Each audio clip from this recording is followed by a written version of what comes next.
क्या आपने सपने देखे हैं? क्या कोई ऐसा है जो कहता है कि मुझे सपने नहीं आते या कभी कभार सपने आते हैं? मैं आप सबसे कहना चाहूँगा कि हम चौबीसों घंटे हर समय सपना देख रहे हैं। ऐसा कोई समय नहीं जिस समय हमारे दिमाग में कोई सपना ना चल रहा हो। जब हम रात को सोते हैं तो क्योंकि हम बाहर की दुनिया से कुछ देर के लिए कट जाते हैं, इसीलिए हमें सपने ज़्यादा साफ दिखाई देते हैं। और सुबह उठने के बाद हमें बाहरी दुनिया में जो जीवन जीना होता है, उस जीवन के चलते हम अपने विचारों या हमारे दिमाग में चल रही सपनों की दुनिया पर इतना ध्यान नहीं दे पाते। जब हम एक जगह बैठे होते हैं और कुछ सोचते हैं और हमारे दिमाग में हमें वह विचार दिखने लग जाता है, यही विचार उस जगह को दर्शाते हैं जिस जगह पर हम सपने देखते हैं। अब बात करते हैं कि जो सपने हम देखते हैं वो इतने साफ होते हैं कि हमें शक्ल तक साफ दिखती है। रोड, पेड़ पौधे, बिल्डिंग्स और दूसरे लोग, सब कुछ उतना ही असली होता है जितना इस जीवन में। जिस तरह से हम चीज़ों को बाहरी दुनिया में छू पाते हैं, उसी तरह से हम अपने विचारों में भी चीज़ों को छू सकते हैं। ऐसा क्यों कि कभी जब हम कुछ सोचने बैठते हैं तो हमारे विचारों में जिस व्यक्ति की शक्ल या जो परिस्थिति बनती है वह बिल्कुल असली जैसी होती है। ऐसा क्यों?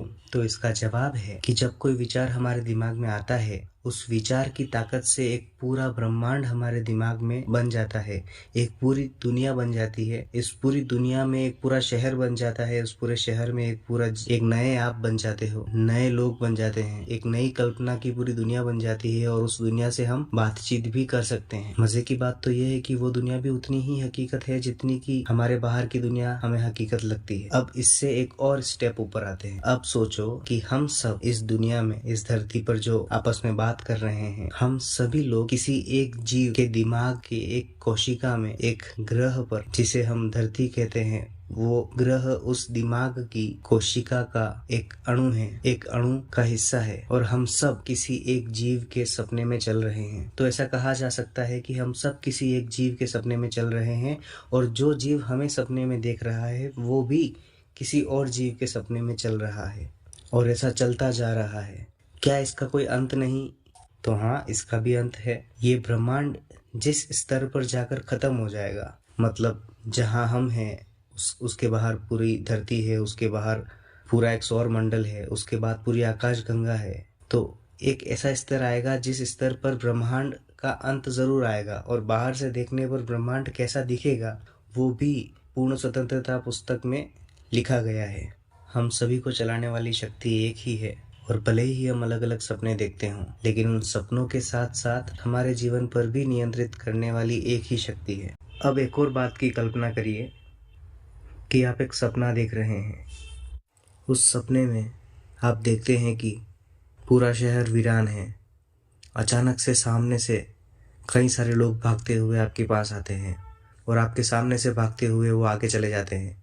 आप देखते हो कि ऐसा क्या है जिससे वो भाग रहे हैं। तभी आपको दिखता है कि कुछ जंगली जानवर, शेर, चीते भागते हुए आपकी तरफ आ रहे हैं। आप घबराए और आप भी उन लोगों के पीछे पीछे भागने लगे। तभी आपने देखा कि एक पेड़ है और उस पेड़ पर चढ़ जाना आपको ठीक लगा। सारे शेर आगे निकल गए, लेकिन एक शेर ने आपको देख लिया। वो उसी पेड़ पर चढ़ने की कोशिश करता है जिस पर आप बैठे हो। आपको पसीना आने लगता है, आप और ऊपर चढ़ने की कोशिश करते हो। शेर भी धीरे धीरे पेड़ पर चढ़ने लगा। अचानक से आपका पैर फिसला और आप पेड़ से नीचे गिरने लगे।